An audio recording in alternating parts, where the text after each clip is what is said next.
So ngayong araw nga ay pumunta kami nila mama at ng aking bunsong kapatid sa school ng elementary para maglinis sa mga garden nila. Yun yung mga kasama namin. Tayo agdalos si Elemental. So pumunta nga muna kami doon sa kubo ng grade 1 bago kami naglinis sa grade 3. Tara, maglinis tayo. Maglinis kami ni mama sa garden ng grade 3 sa kapatid kong lalaki. So nauna na nga pala ako na umalis na sa kubo ng grade 1 at sumunod naman si mama. Yung bagus. Nagado po mama, nagado po kami.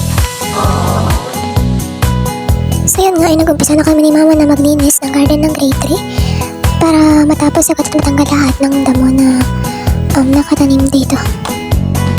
So ang dami talaga mga damo guys. So nag-umpisa nga pala kami dito ng 8 AM hanggang natapos kami siguro ng mga 10 or 11.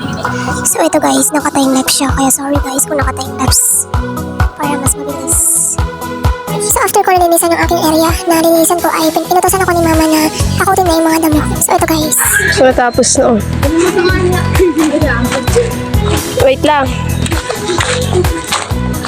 Natapos na ang paglilinis. Okay na.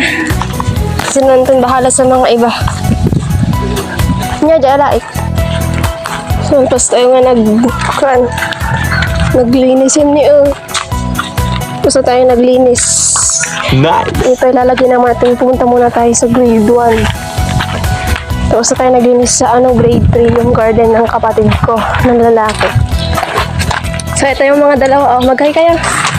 Hi! Si Henny tsaka si Sai. Punta lang natin doon.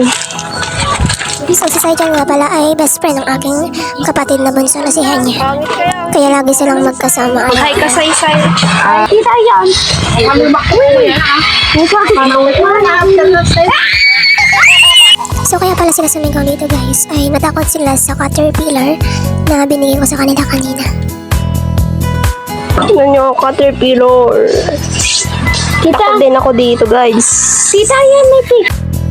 So after nga namin maglinis ay nagpahinga na nga rin kami dito at nagkwentuhan si na mama at si Tita Sylvia. Tapos kami naman ay nagbabanting-banting ng mga bata kasama yung kapatid ko at yung best friend ng kapatid ko. So hanggang dito na lang guys. Thank you for watching. Make sure you follow to our FB page. Bye-bye!